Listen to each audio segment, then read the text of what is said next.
He's Howard Eibach, a former copywriter and creative director and the author of 2 books on the creative brief. And he's Henry Gomez, an ad agency strategist with 27 years of experience. Together, we're the Brief Brothers. We love talking about creative briefs, briefing, and advertising. Henry, it's hard to believe, but today is our 100th episode.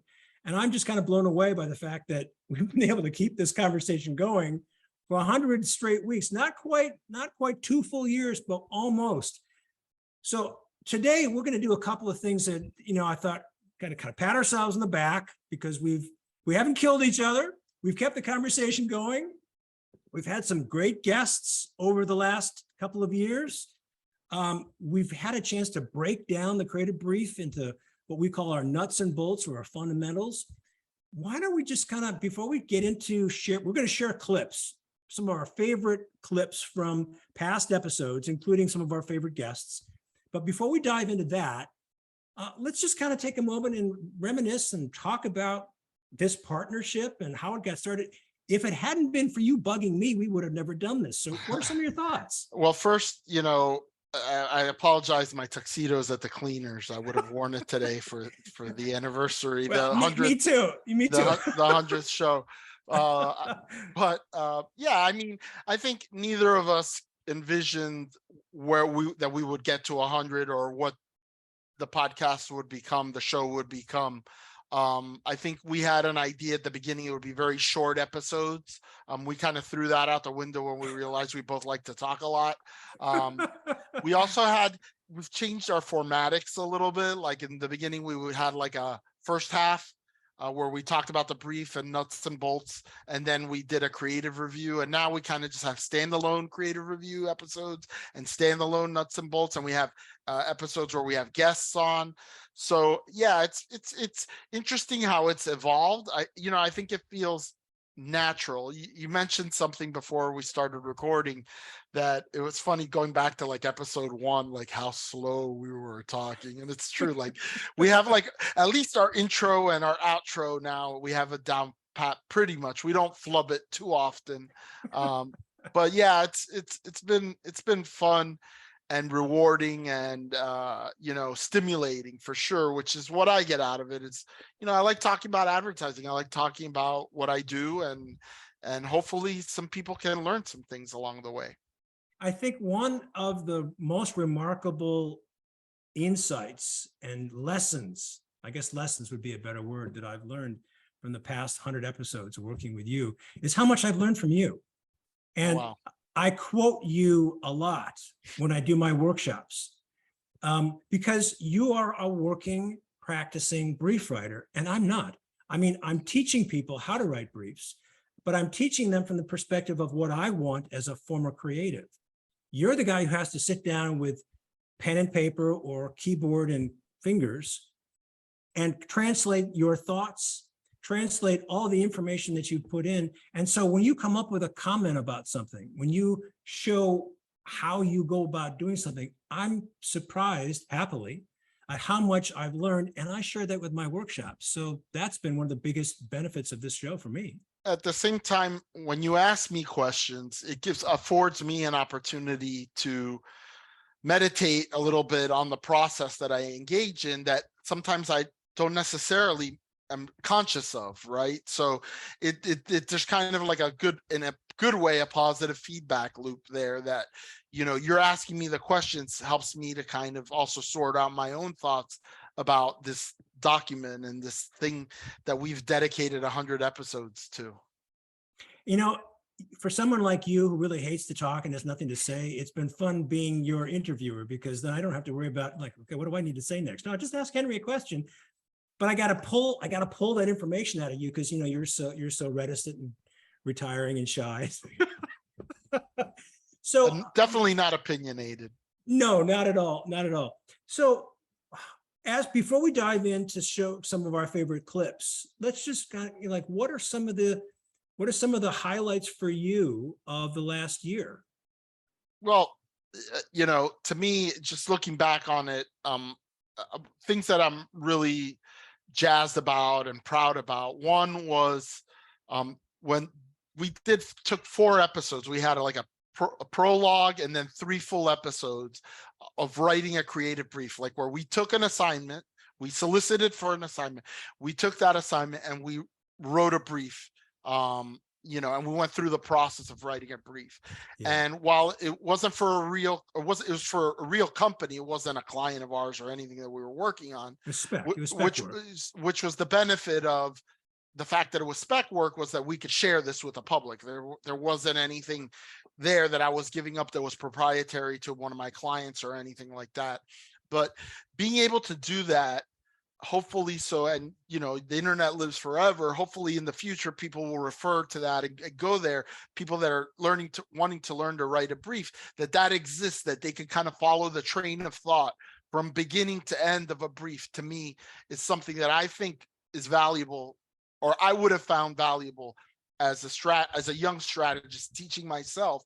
I would have found valuable. It's like, oh, that's what he means. This is what they're talking about when they talk about a single-minded proposition, or how an insight relates to a single-minded proposition. So that's one of the things that I'm proudest of, was those 4 episodes that we did. That was a lot of fun. The guests that we've had on and the caliber of the guests that we've had on has been incredible. Everybody from Bob Hoffman to Paul Feldwick, to Luke Sullivan. Cameron Day. I mean, these are people that, without this podcast, I wouldn't never have come into contact with them. Right. It's like very surreal to get an hour of their time and pick their brain and talk to them, because they're notable personalities in this industry. So having guests and the caliber of guests that we've had is something. And, on a personal note,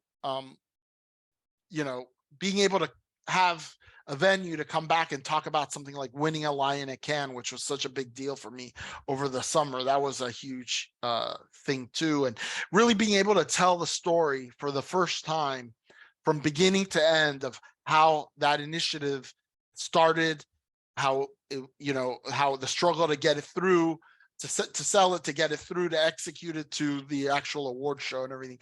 That was pretty special for me too, being able to share that.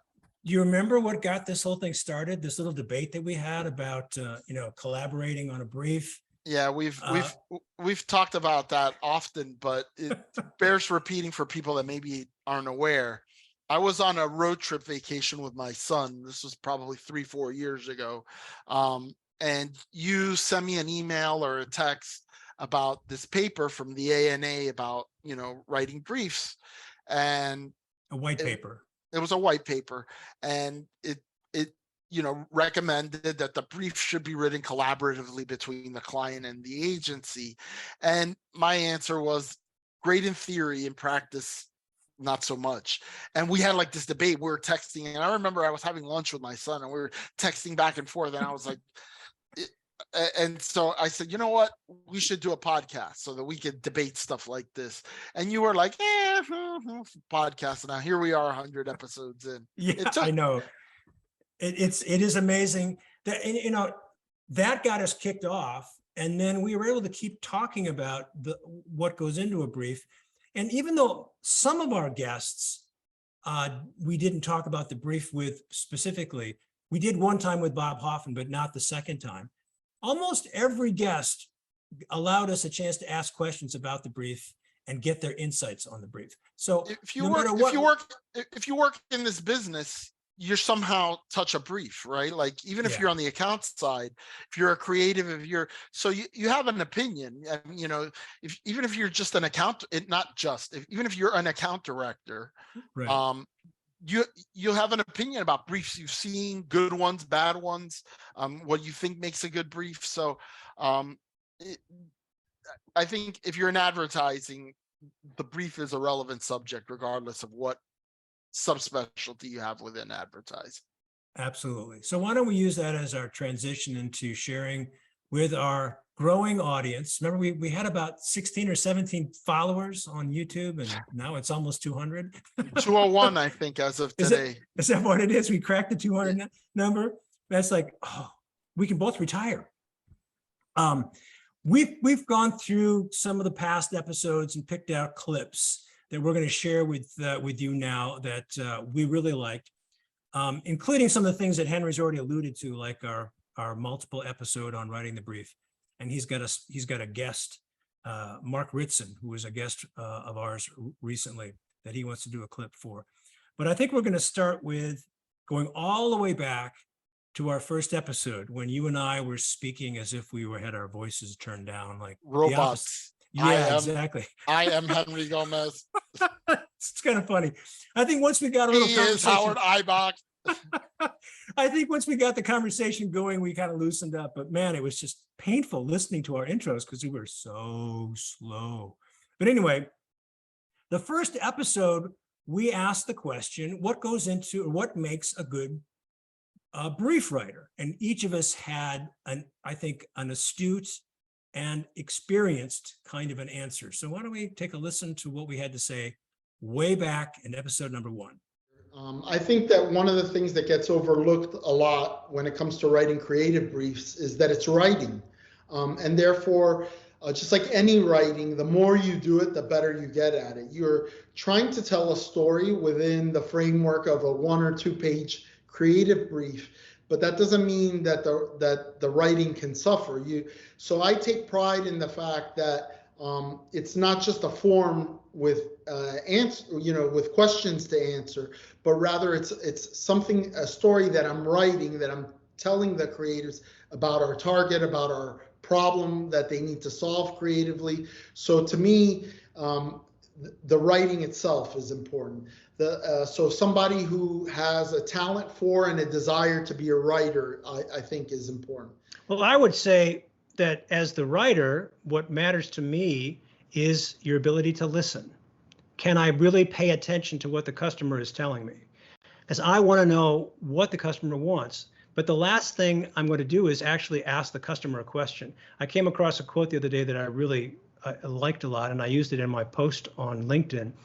It was about Jane Goodall, who was the famed anthropologist.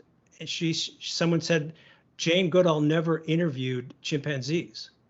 She watched them, she observed them, right? So our ability to listen, not just with our ears, but with our eyes, I think is a critical skill for any brief writer, which is something that you as a planner, I'm sure, do a lot of in your interviewing and in your reading. You're paying attention to what's being said, what's not being said, or what's being said between the lines, and then translating that into something that a creative like me can use. A blast from the past. A blast from the. So have we changed our thinking about that, Henry? No. I thought that first episode was a layup. I think you sent me the topic. You're like, well, what makes a good brief writer? And I've had to write job descriptions for strategists and stuff, so I have that stuff on the top of my head, like what I'm looking for in a strategist. So no change of opinion. Yeah, me neither. I was pleasantly surprised and to be reminded of a quote from Jane Goodall about her landmark study of chimpanzees. Obviously, she couldn't talk to them, but she learned so much by doing something that we sometimes forget to do, which is just shut up and watch, shut up and listen. So that was that was entertaining for me. Yep. The next series of clips come from episode number 4, which was, I asked, I guess you could say rhetorically, do we still need a single-minded proposition? And I think we both came into the episode saying, well, of course we do. But if you meant it rhetorically, I didn't take it that way because I gave a very long answer, several answers. So, well, but that was, I think, the point, because we do have a passion about why this document is so important, but also why this proposition within the document is so important. So it gave us a chance to do a deep drill down on that. So let's listen to some of the clips that we picked. I believe you do need a unique selling proposition. The question is, how unique does it really have to be? And that's the debate that people like Byron Sharp are having now, which is the old school says your product has to be truly differentiated, where the new school says, products are generally parity products. They're very similar in nature, but you can speak differently. You could have a different tonality. You could have different distinctive brand assets. So I think that a unique selling proposition is almost like a MacGuffin in a movie. That is the object which everybody is chasing, whether it's the Ark of the Covenant in Raiders of the Lost Ark, or the Maltese Falcon in the movie The Maltese Falcon, or the briefcase in Pulp Fiction. It's something that organizes the action around that object. So you need to have that thing to shoot at as a creative. But just as important is how you tell that story and tell it in a very unique. Quentin Tarantino has a very unique way of telling a story that makes it distinctive. You know, I've had a couple of creatives come up to me and say, I always look at the single-minded proposition, but sometimes the insight is even a bigger door or a better lens to find the solution. Did you have any thoughts on that? So I agree. I think that sometimes it could be the insight, sometimes it could be the target description. You never know what piece of the brief is going to be sticky in the minds of the creatives. So that's why it's a good argument for really making sure that you polish each and every section of that brief, because you don't know what's going to click in the minds of, and that's one of the things I love about this is like, I might have a vision of like, this is my brief. Here's the target description. Here's the insight. Here's the single-minded proposition. Here's the evidence and the supporting bullet points. And once it's in the hands and in the mind of that creative brief, there might be one word that just keeps echoing in his head. And that could be the seed that creates a brilliant idea, which is on brief because it was inspired by the brief, but it wasn't what you thought it was going to be. So I find that to be magical. Do you still agree with what you had to say, Henry? Yeah, I like I said, I think the nature of the single-minded proposition has changed, where it used to be kind of this biblical commandment, to now it's what I described in the quote, a MacGuffin, right? It's like this thing, like we kind of set as a target, but it helps to organize all the activity that we're going to be doing to something so that we're all have, going in the same direction. And that it's also fluid, that it can change, when you're exposed to something new and better. So yeah, I'm totally on board still. I guess I'd have to agree, having written a book on the topic and I do a workshop on the topic. I have a commitment to this, I like your idea of it, calling it a MacGuffin, but this central, essential line or thought that gives direction to our creatives. I agree with you that maybe it has changed in its nature, but I don't think it's going to go away. Some creatives have told me over the years that they look to an insight before they look to the proposition. I think some of the best briefs I've ever seen never ask the question, what is the insight? The insight is embedded within just about every answer. Whereas almost every brief has some version of what's the one thing, what's the unique selling proposition, what's the proposition, what's the key? There's a lot of ways to describe it. I don't think that's going away. So, yeah, it might've been a rhetorical question, but it gave us a chance to talk about it in depth. Yeah, it's the backbone of a brief that, I think, like I said, organizes all the thinking within the brief on something, and you need that. Right. I think a lot of creatives just say, what's the brief? And they mean that line. I know Yep. Sir John Haggerty says that all the time. What's the Yep. brief? That line. Yep. Okay. Is it time? Should we turn to our 4 episodes where we dedicated our whole show to writing a brief? I think you expressed pride in that. I was very proud of that. It was fun listening to you go through that process. So a little setup on that, we decided, hey, wouldn't it be great if we wrote a brief in real time and kind of over multiple episodes to not try to condense it into, you don't write a brief in half an hour. Right. We took, several weeks, several episodes where we sat down. I thought out loud. We used the mural online whiteboard.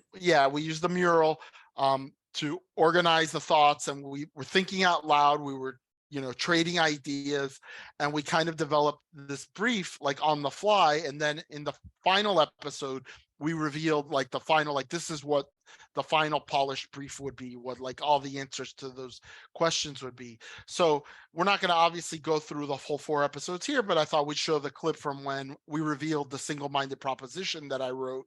And that's right here. Yes, let's take a look. Headline, here we go. This is our single-minded proposition. What can we say to them to create mental availability for our brand product, especially in shopping situations? TV grown up. Wow, I think that's tagline material, Henry. I don't ever set out to write a tagline. We've talked a lot about thinking about a single-minded proposition as a headline, and that's why I have this section of the brief called the headline. But occasionally you find something, the creatives like it, they gravitate toward it, they might polish it, they might change it, it might inspire something similar.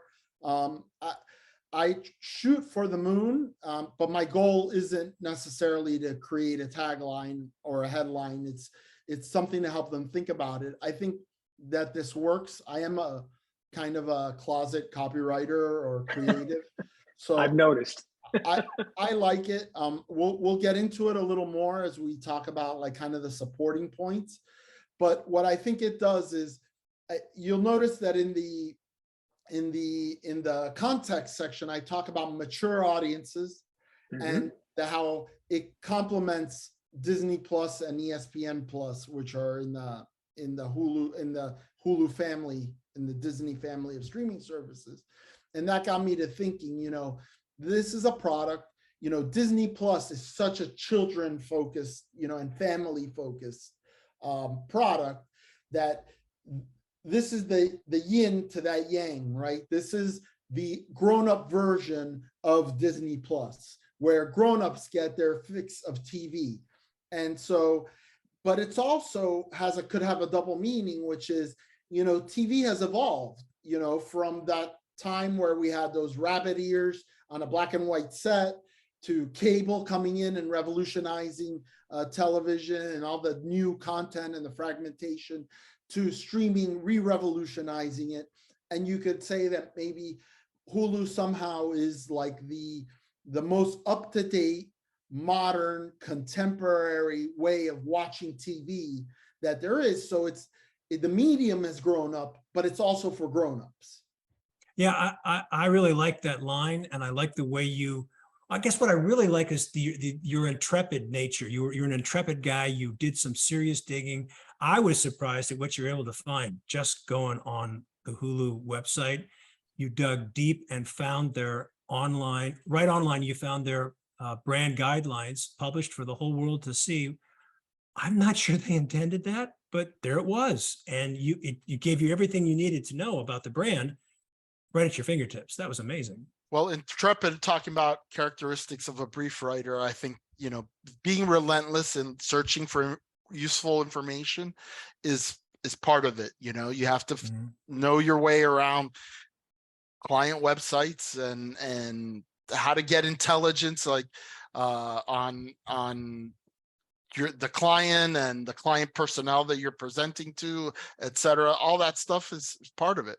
And I was surprised too, because we were doing this on spec. We had no connections to anyone at Hulu. We had no ins. So getting that kind of detailed information, I thought was going to be hard at best, maybe just impossible. And look what you found. It's just amazing. So well done, my friend. Thanks. All right. Shall we move on to our one of our guests? We had a wide variety of guests that we started to invite onto our show. And I know one that you're really proud to have had a chance to talk to, and me as well, was someone whose classes you took, Mark Ritson. Why don't you tell us about that? Yeah, so like you said, and we said earlier, the caliber of guests that we've had has been impressive. And I could have picked Bob Hoffman, but Mark Ritson in my life has played a little bit more of a role than some of these other guests. And that's because I started kind of following Mark Ritson on social media after watching this video of a speech that he gave. Then I was in the inaugural class of his mini MBA in marketing. And then I was in the inaugural class of his mini MBA in brand management.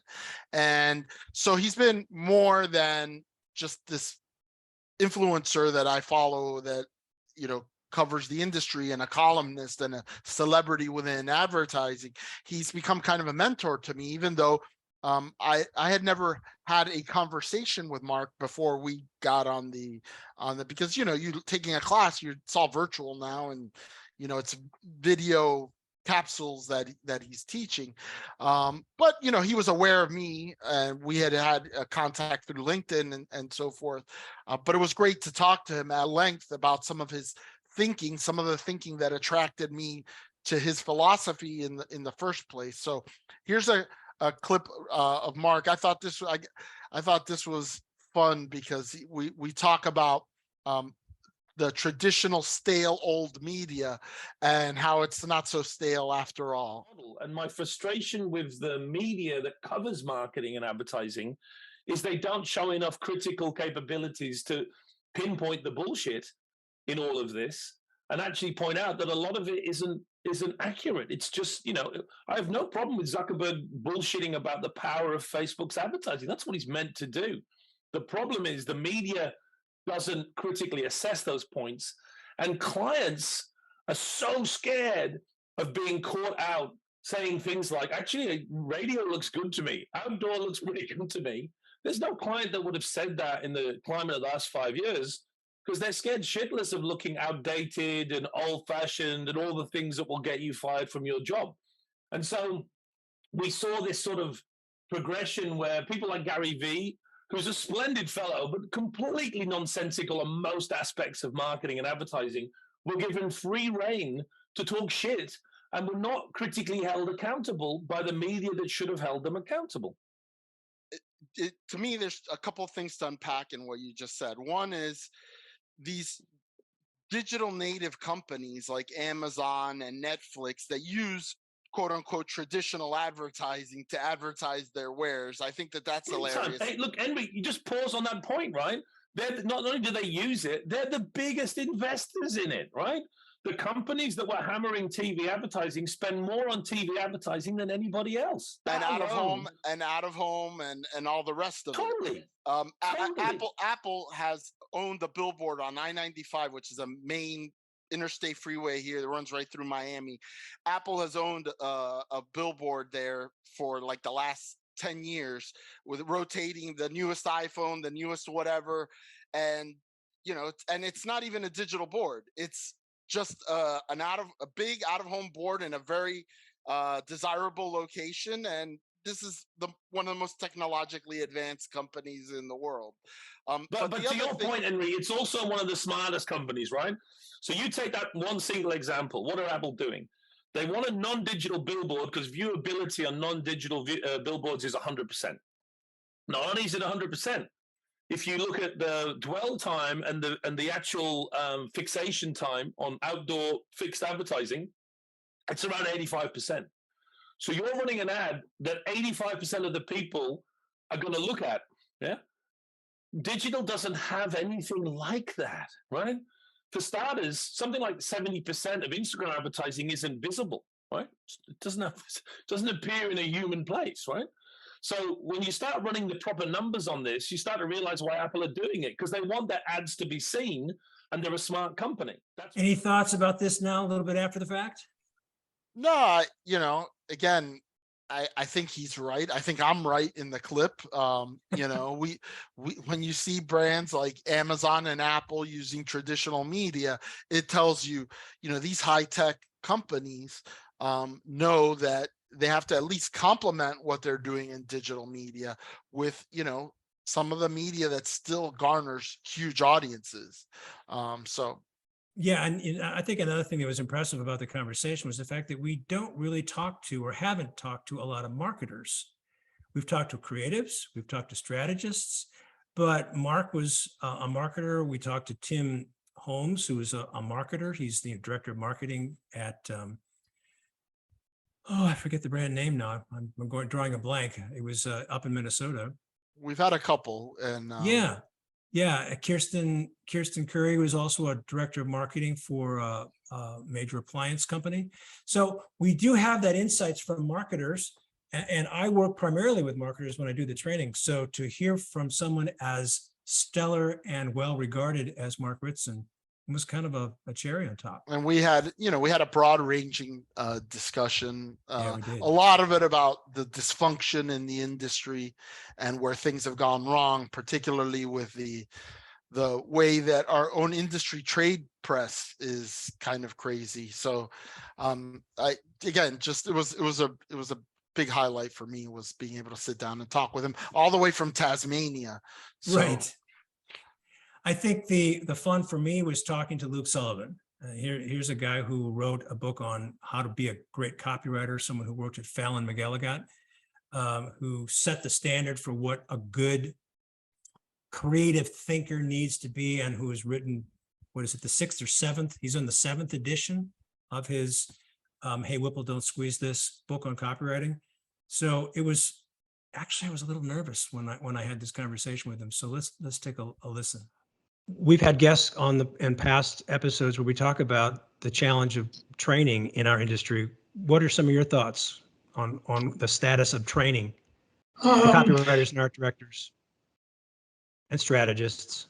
I have read, and I just read, and Nancy Vonk has a book that I just found out about. It came out in 2014, and it's called Darling, You Can't Have Both.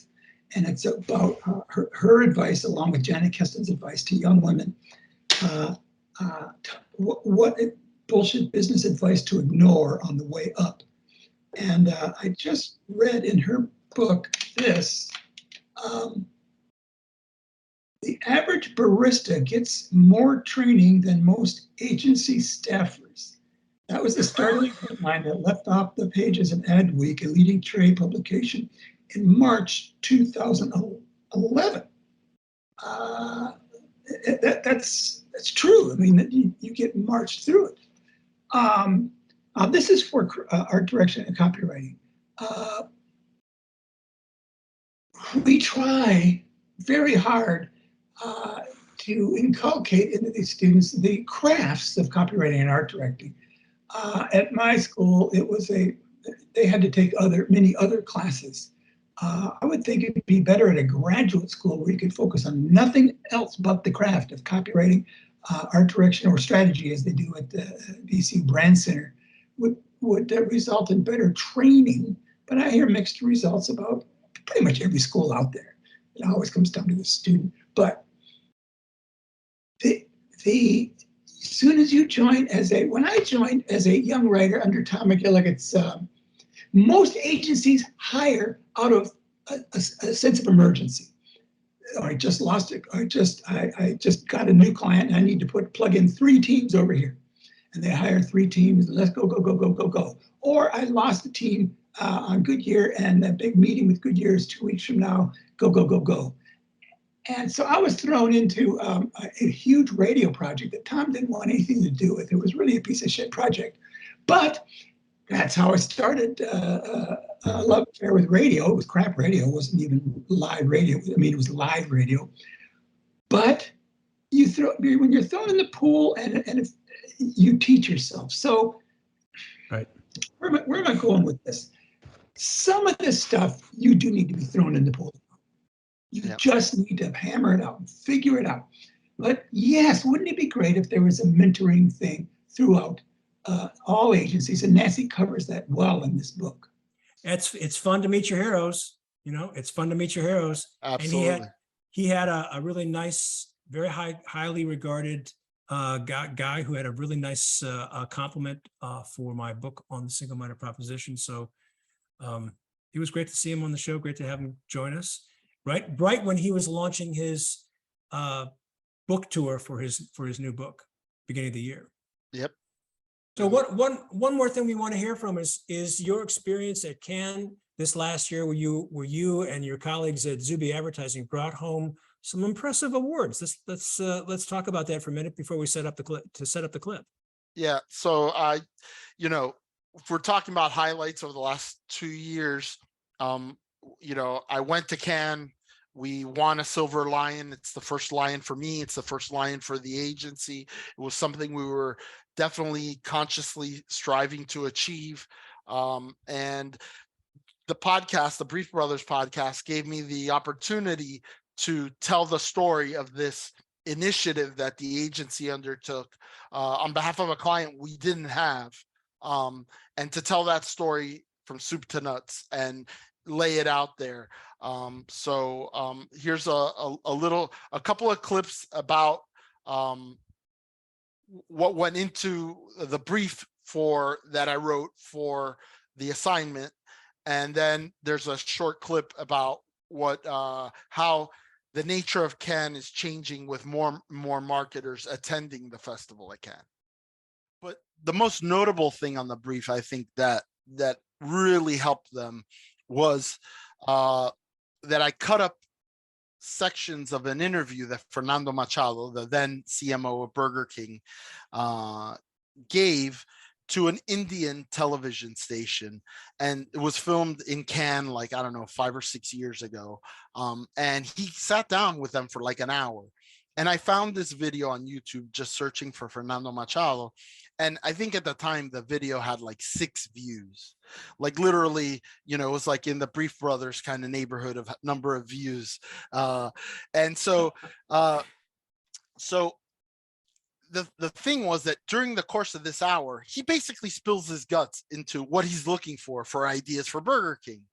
And so I split it up into little chunks, and I put each chunk on a slide where I said, look at what he's saying about this, look at what he's saying about talkability, etc. There were a lot of clients at Cannes. And I talked to people 20 years ago, no clients went to Cannes. And it was something like 20 years ago, 25 years ago, that P&G sent like 150 marketing people to Cannes because somebody at P&G said, we need to send them so that they can see like what this is. And it changed the culture. And so now you have marketers that are hungry to want to do that type of work rather than shooting for the low barrier. Yeah. I've alluded to many times on the podcast, the snarky little post that I made on LinkedIn. That's the average agency person wants to win a lion at Cannes. The average client wants to send his kid to college. And those two goals are not really compatible. But if a client gets the bug, goes to Cannes and gets the bug, you can be more aligned and say, we're going to do great work together. And so there were a ton of clients at Cannes, and that wasn't the case, 20 years ago. So has the glow dimmed at all since you've come back? I mean, it's hard to maintain the same adrenaline, when it first happens, but I have like little reminders. I have here on the wall, I have a frame, I have the festival poster with a picture of me on the red carpet in front of the theater, and I have the clipping from the Lions Daily that shows that we had won the Silver Lion. So we still haven't gotten the trophy at the office yet. It's on order, but I walk by that, and it gives me a little endorphin rush every now and then when I think about it. I bet it does. Well, maybe after we do another 100 episodes, you and I will be invited to Cannes for, I don't know what. Maybe they'll create a new category for best podcast. Well, part of Cannes is the workshops, the speeches. They're like panel discussions and guest speakers, and maybe we'll do one about the Brief Brothers talk about great creative briefs. We can do a live broadcast from Cannes. That would be fantastic. That would be awesome. I don't know how we're going to pay for it, but got to try to get them to pay for it. Exactly. All right. Good stuff, Henry. Good stuff, Howard. Happy 100th anniversary. Happy 100th episode. Happy 100th, Howard. Till next time, he's Henry Gomez. And he's Howard Eibach, and together we're the Brief Brothers. Till next time. We'll see you again. Bye-bye.